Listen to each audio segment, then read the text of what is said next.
الحمد لله رب العالمين والصلاة والسلام على أشرف الأنبياء والمرسلين نبينا محمد وعلى آله وصحبه أجمعين ثم أما بعد والفجر وليال أشر والشفع والوتر والليل إذا يسر هل في ذلك قسم لذي هجر.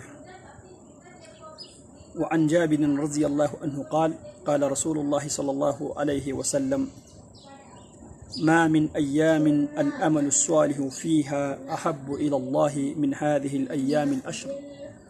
قالوا يا رسول الله صلى الله عليه وسلم ولا الجهاد في سبيل الله؟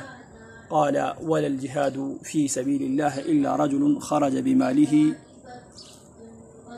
بماله ونفسه فلم يرجع منه شيئا أو كما قال صلى الله عليه وسلم.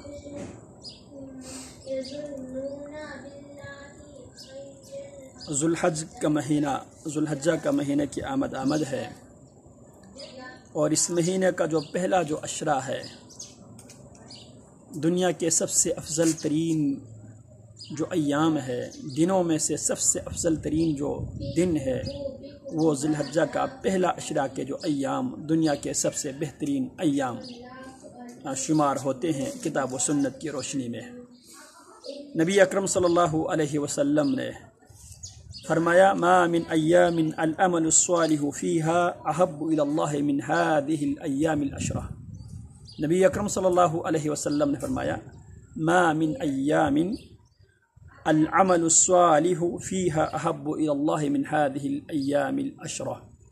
ما من ایام نہیں ہے کوئی دن، العمل الصالح ان دنوں میں کیے جانے والے نیک عمل، احب الی اللہ اللہ رب العالمین کی ہاں بہت زیادہ پسندیدہ محبوب ترین عمل ہے، من هذه الایام العشرہ، جو ان دنوں میں جو انسان نیک عمل کرتا ہے، عمل صالح کرتا ہے، ان کے مقابلے میں دنیا کے دنوں میں سے کوئی دن ایسا نہیں ہے جن کی عمل کی اتنی زیادہ قدر اور منزلت اور فضیلت ہو.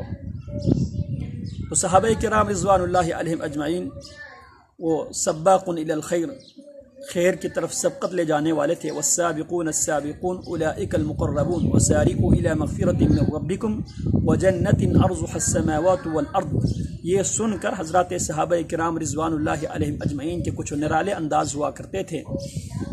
نبی اکرم صلی اللہ علیہ وسلم جب یہ کسی جنگ میں اس آیت کی تلاوت کر رہے تھے وسارعوا الی مغفرۃ من ربکم وجنۃ عرضها السماوات والارض، تو ایک صحابی نبی علیہ السلام کے پاس آیا اور کہنے لگا، پوچھنے لگا اللہ کے نبی آج میں صلی اللہ علیہ وسلم آج اگر میں شہید ہو جاؤں تو میں کہاں ہوں گا؟ تو آپ علیہ السلام نے فرمایا کہ آپ اس جنت میں ہوں گے جس جنت کی چوڑائی آسمانوں اور زمینوں سے بھی زیادہ چوڑا ہے. تو وہ کہنے لگا بخن بخن، خوشخبری ہے. اور پھر اس کے بعد وہ نبی علیہ السلام کی مجلس سے نکلے اور کچھ کھجور نکال کے کھانے لگے. پھر خیال آیا کہیں یہ کھجور کھاتے کھاتے دیر نہ ہو جائے. فرما تمرات کن فی یدہ، جو کھجور کھانے کے لیے نکالا تھا ان کھجوروں کو پھینک دیتے ہیں. فقاتل حتی قتل، یہاں تک کہ وہ قتال کرتے کرتے شہید ہو گئے. تو حضرات صحابہ کرام رضوان اللہ علیہم اجمعین وہ نیکیوں کی طرف ایک دوسرے سے سبقت لے جانے والے تھے. فَلِبِذَلِكَ فَلْيَتَنَافَسِ الْمُتَنَافِسُونَ، اس میدان میں مقابلہ کرنے والوں کو مقابلہ کرنا چاہیے. تو یہاں پہ حضرات صحابہ کرام رضوان اللہ علیہم اجمعین کے سامنے نبی اکرم صلی اللہ علیہ وسلم نے عشرہ ذی الحجہ کے جب نبی علیہ السلام نے پیکج نبی علیہ السلام نے بیان کیا تو حضرات صحابہ سوال کرتے ہیں وَلَا الْجِهَادُ فِي سَبِيلِ اللَّهِ، اللہ کے حبیب ان دنوں میں کیے جانے والے نیک اعمال کے مقابلے میں کیا جہاد فی سبیل اللہ کی بھی اتنی اہمیت نہیں ہے، اتنی فضیلت نہیں ہے؟ آپ نے فرمایا وَلَا الْجِهَادُ فِي سَبِيلِ اللَّهِ، ہاں جہاد فی سبیل اللہ بھی ان 10 دنوں میں کیے جانے والے اعمال کے مقابلے میں کوئی مقام اور منزلت نہیں رکھتا. ایک صورت ہے الا رجل خرج بمالہ ونفسہ فلم یرجع منہ شیئا، ہاں ایک انسان جہاد کے لیے نکلا ہے، مال لے کے نکلا ہے، جان لے کے نکلا ہے، لیکن نہ اس کا مال واپس آتا ہے نہ اس کی جان واپس آتی ہے، وہ اللہ کے راستے میں مال جان سب کچھ قربان کر دیتا ہے. اس آدمی کی فضیلت ان دنوں میں کیے جانے والے نیک اعمال سے زیادہ ہے.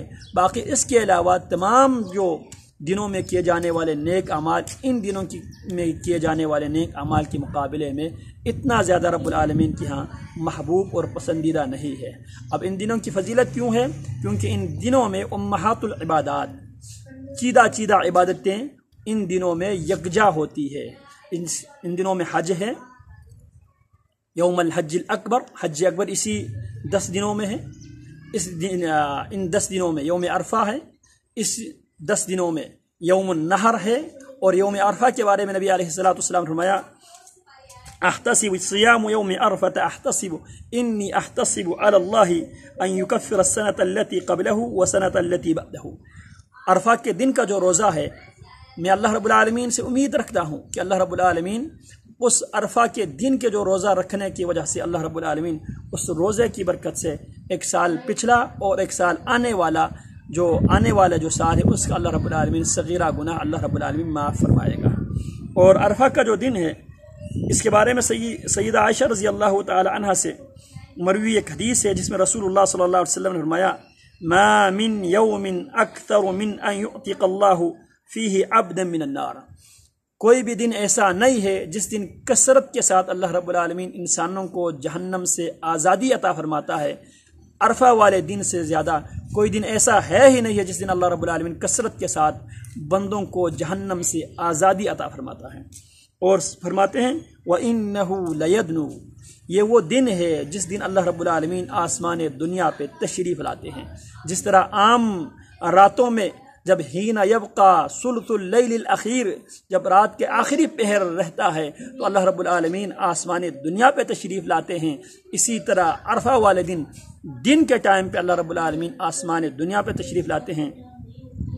ثم یباہی بہم الملائکہ، اور فرشتوں کے سامنے اللہ رب العالمین فخریہ انداز میں اللہ رب العالمین فرماتا ہے دیکھو میرے بندے، دیکھو مختلف دنیا کے علاقوں سے، مختلف بر اعظموں سے، مختلف بولیاں بولنے والے، مختلف ثقافت اور تہذیب رکھنے والے، مختلف زبان بولنے والے، ایک ہی لباس میں یک زبان ہو کر لبیک اللہم لبیک لبیک لا شریک لک لبیک، یہ نعرہ لگاتے ہوئے، اللہ کی کبریائی بیان کرتے ہوئے، اللہ کی توحید بیان کرتے ہوئے، مختلف دنیا کی اطناف و اکناف سے شؤسن غبار آلودہ ہو کر پرندہ حال میں یہ لوگ یہاں پہ جمع ہوئے ہیں۔ پھر اللہ فرشتوں سے پوچھتا ہے یہ لوگ کیا چاہتے ہیں؟ فرشتے آگے سے جواب دیں گے اللہ یہ لوگ آپ سے مغفرت چاہتے ہیں۔ تو اللہ فرشتوں سے فرماتا ہے گواہ رہو انی قد غفرت لہم، میں نے ان کو معاف کر دیا ہے۔ تو یہ وہ دن ہے جس دن اللہ رب العالمین نے دین اسلام کو رب العالمین نے مکمل کیا۔ عرفہ والے دن اللہ رب العالمین نے اسلام کو یہ اعزاز بخشا الیوم اکملت لکم دینکم واتممت علیکم نعمتی ورضیت لکم الاسلام دینا۔ اور نبی علیہ الصلوۃ والسلام نے فرمایا اس دن خیر الدعاء دعاء یوم عرفہ، سب سے بہترین جو دعا ہے عرفہ والی دعا ہے۔ وخیر ما قلت انا والنبیون من قبلی، اور سب سے بہترین دعا، سب سے بہترین جملہ جو میں نے اور مجھ سے پہلے جتنے بھی انبیاء کرام علیہ الصلوۃ والسلام دنیا سے گزرے ہیں انہوں نے جس جملے کو ادا کیا لا الہ الا اللہ وحدہ لا شریک لہ، لا الہ الا اللہ، نہیں ہے کوئی معبود برحق الا اللہ، اس اللہ کے علاوہ، لا معبود بحق الا اللہ، اور واشهد ان محمدا عبدہ وحدہ لا شریک لہ، وہ اللہ واحد ہے لا شریک لہ، نہ اس اللہ کے ذات میں کوئی شریک ہے نہ اللہ رب العالمین کے صفات میں کوئی شریک ہے۔ تو ان دنوں میں کثرت کے ساتھ نیک اعمال کرنے کی ضرورت ہے۔ ان دنوں میں جو نیک اعمال انسان کرتے ہیں ان کی بہت زیادہ قدر و منزلت ہے۔ اللہ رب العالمین ان ایام سے صحیح معنوں میں فائدہ اٹھانے کی اللہ ہمیں توفیق عطا فرمائے۔ وصلی اللہ وسلم علی نبینا محمد وعلی آلہ وصحبہ اجمعین۔